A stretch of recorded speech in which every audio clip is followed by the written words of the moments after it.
धन्यवाद जैन साहब। बहुत बड़ा कार्यक्रम आप करते हैं और सबसे बड़ी चीज़ ये है कि एक क्रम जो ये इन्होंने लिया, उस क्रम में पहली बार मैं इस कार्यक्रम में आया था और तब से लेके आज तक मैं इस कार्यक्रम से अपने को जोड़े हुए हूँ और ये प्रयास है कि इस कार्यक्रम में आगे मैं जुड़ा रहूँगा। कई बार एक ऐसी परिस्थितियाँ होती हैं कि मंच बहुत समृद्ध होता है और उससे भी समृद्ध उसके सामने बैठे हुए श्रोता होते हैं, जिनको मैं कहूँ कि यहाँ पर वक्ता भी हैं, श्रोता भी हैं, वो उससे भी ज़्यादा समृद्ध हैं। ऐसी परिस्थितियों में हम लोगों के सामने एक बड़ी विकट स्थिति खड़ी होती है कि कहाँ से शुरू करें, कहाँ पे बात कहें, क्या बताएं, क्योंकि सब यहाँ पे ज्ञानी लोग ही बैठे हैं। तो मैं सर्वप्रथम अपने सामने बैठे समस्त श्रोताओं को नमन करता हूँ और समृद्ध मंच को भी। हमारे साथ आदरणीय प्रशांत भाटिया जी जो स्वयंसेवक संघ से जुड़े हुए हैं और एक बड़े कार्यक्रम के रूप में आप सब लोग इनको जानते होंगे। आपकी माता जी यहाँ पर यहाँ मेयर भी हैं इस लखनऊ जिले की, और हमारे साथ बैठे हुए हैं निर्मल जी जो यहाँ पर माननीय मंत्री है, राज्य मंत्री के दर्जे पर हैं। हमारे साथ हमारी बहन अलका जी भी बैठी हुई है, वो भी स्टेटस राज्य मंत्री का ही है, वो भी बाल संरक्षण आयोग में सदस्य हैं।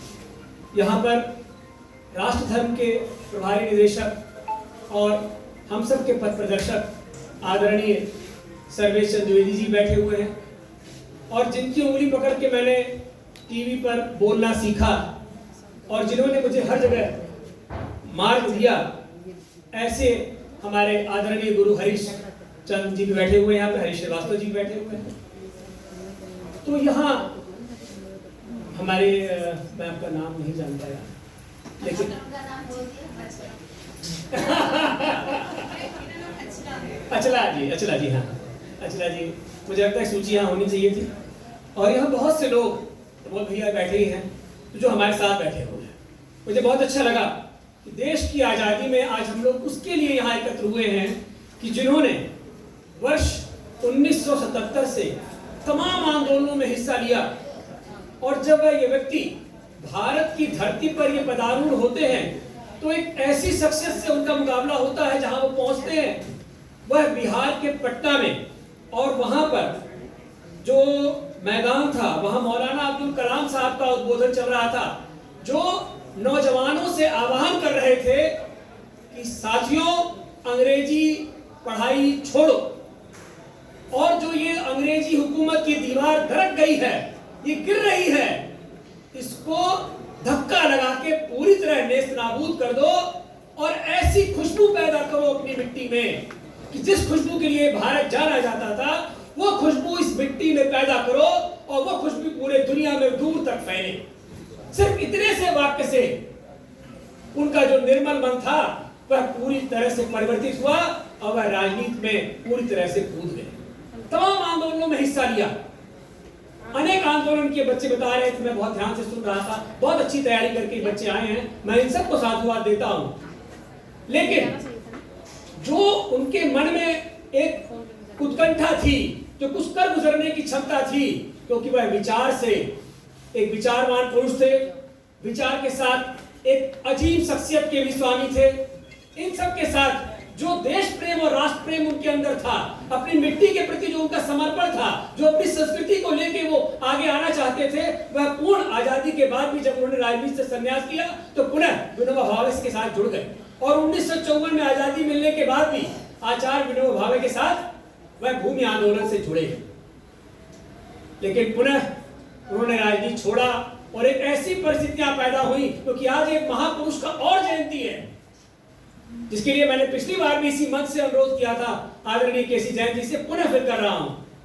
नानाजी देशमुख, राष्ट्रश्री नानाजी देशमुख, उनकी भी आज जन्मतिथि है, और मैं चाहता था कि एक चित्र उनके साथ भी रहता, क्योंकि जब भी कोई नदी जब तक समुद्र से नहीं मिलती वह पूर्ण नहीं होती, और जब कोई नदी किसी समुद्र से मिल जाती है तो वह पूर्ण प्रवाह बनती है। ऐसे ही राष्ट्रश्री नानाजी देशमुख ने उनका प्रतिनिधित्व किया और उनसे कहा कि तुम इस काम को कर सकते हो, जो अलग इस समय 1975 में पूरी तरह से भ्रष्टाचार से युक्त हो चुका था यह पूरा देश, और कोई ऐसा शासक इस देश में था जो लोकतंत्र की हत्या करके लोकतंत्र पत्थर के ऊपर अपना मंदिर को पदारूढ़ कर रहा था, उस समय पूरे देश की परिस्थितियां बदल चुकी थी। जिस आजादी को हमने न जाने कितने शहीदों को करके, कितने खून बहा करके पाई थी, उस आजादी पर कोई एक व्यक्ति, एक परिवार आधिपत्य ले रहा था।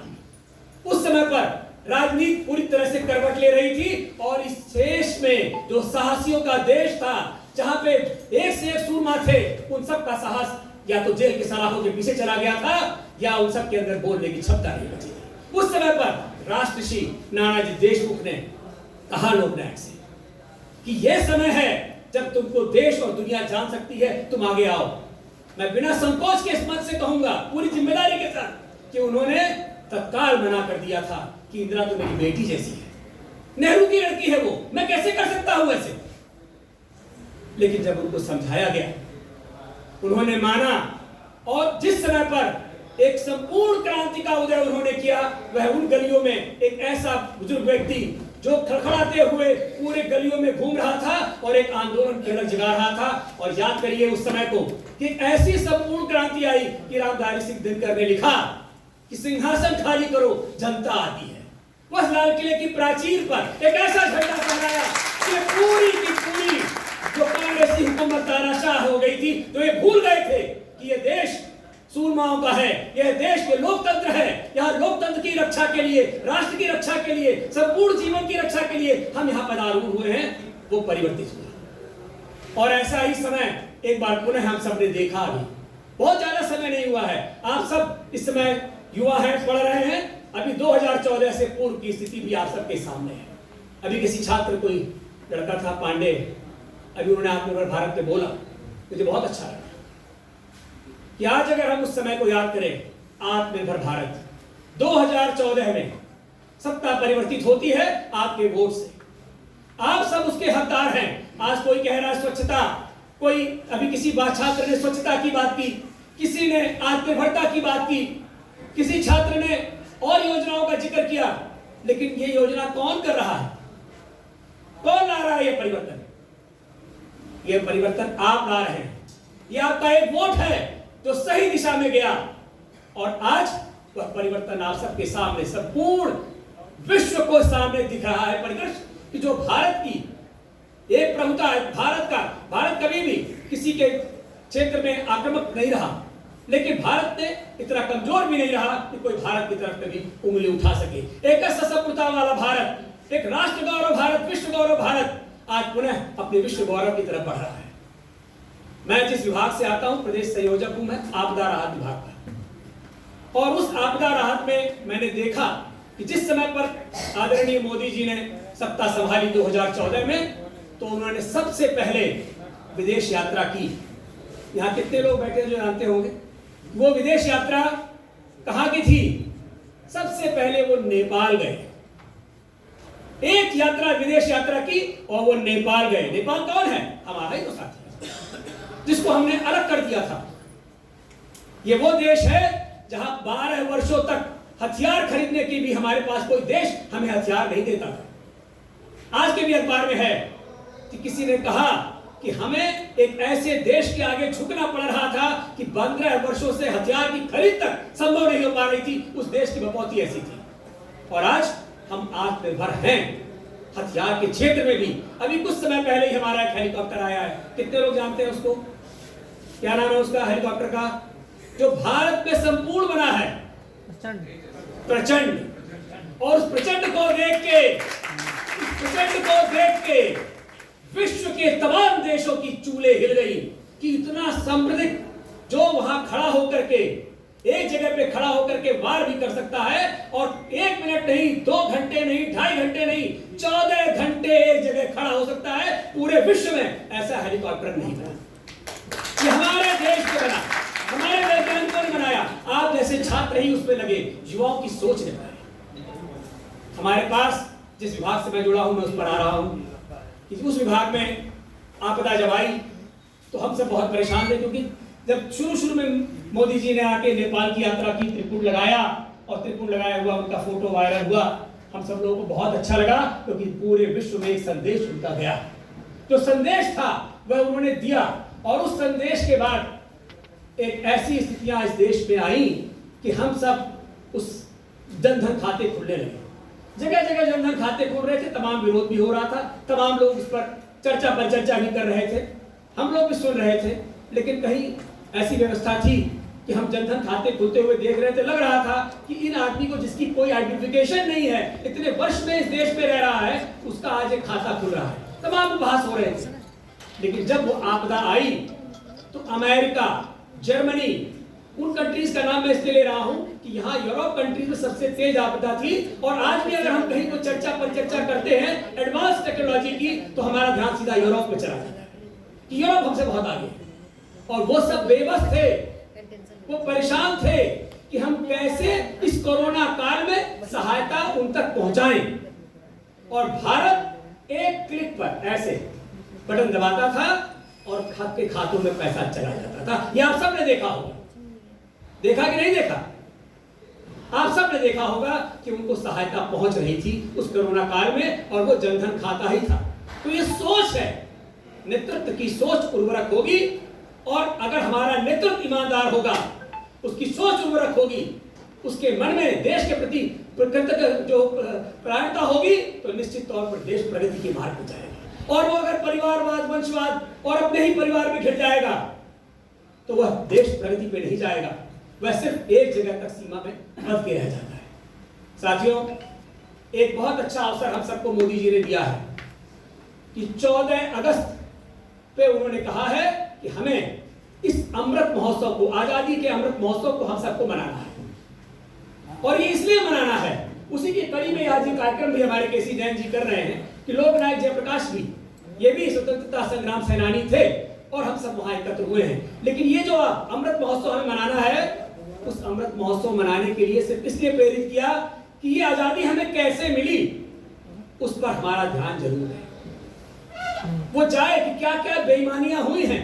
ये गाना तो सबने सुना होगा, मुझे लगता है कि गाना बहुत प्रचलित है, वो चाइना के बारे में गाया गया था। यहाँ कितने बच्चे हैं जो बताएंगे मुझे, जो शहीद हुए हैं उनकी जरा याद करो कुर्बानी। कितने लोगों को मालूम है?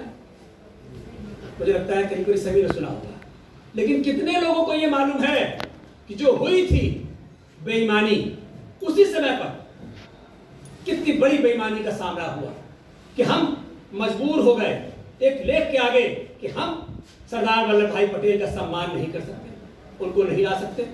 जो उपयुक्त है, उपयोगी है, उसको हम आगे नहीं ला सकते। ऐसी भी स्थितियां वहां थी, क्योंकि हमारे सामने बाध्यता थी कि इस योग्य पुरुष होते हुए भी हमें उस व्यक्ति को उस गद्दी पर बैठाने की बाध्यता थी कि हमें इसी को बैठाना है, क्योंकि उस प्रकार की पूरी व्यूह रचना हो चुकी थी। ये आप सबको मालूम है। तो देश में जब भी चिंतन किसी परिवार का होगा, किसी व्यक्ति का होगा, किसी पर्सनैलिटी का होगा, तो वह देश आगे नहीं जाएगा, उसकी दूरी बहुत दूर तक नहीं होगी। लेकिन जब लोकतंत्र में सबसे बड़ी बात है कि लोकतंत्र के मंदिर को अछूते रखना।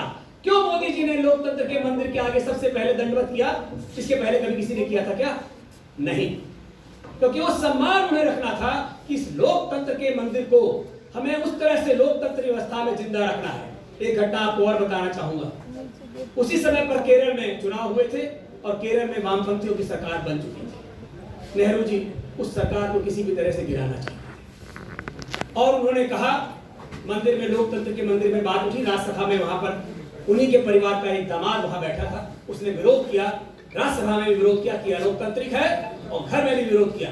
आने के बाद उन्होंने सबसे पहले कहा कि इनको कहो कि ये घर छोड़ दें, क्योंकि पंचतंत्र की कहानी भी आप सबने पढ़ी होगी, उसमें भी एक किस्सा आता है कि वो सियार जो है वो उसके बच्चे को जान करके माँ जो है शेरनी अपने घर में ले आती है, कुछ दिन पालती है और उसको दूध पिलाती है।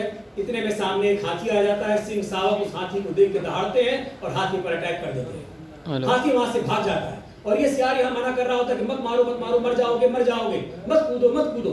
वो डरा रहा होता है, आकर के माँ से शिकायत करता है कि मेरी बात नहीं मानी, मेरे छोटे भाइयों ने हाथी पे अटैक कर दिया, मर जाते। तो माँ ने कहा कि इसके पहले कि वो वापस आए, घर पहुंचे और उसको मार दे, तो ये घर छोड़ दे, क्योंकि वो सियार का बच्चा है और वो सिंह के बच्चे हैं। तो हमें अपने भान को कभी नहीं मिटाना है। हम क्या हैं, हमारा क्या संस्कृति है, हम किसके संतानें हैं, वो हमें अपने दिमाग और मन और मस्तिष्क में सदैव याद रखना है। और ये अमृत महोत्सव हमें ये बताने के लिए ही दिया गया है। जिस समय पर बहादुर शाह जफर अंतिम शासक जिसको कहा जाता है मुगल साम्राज्य के, जिस समय पर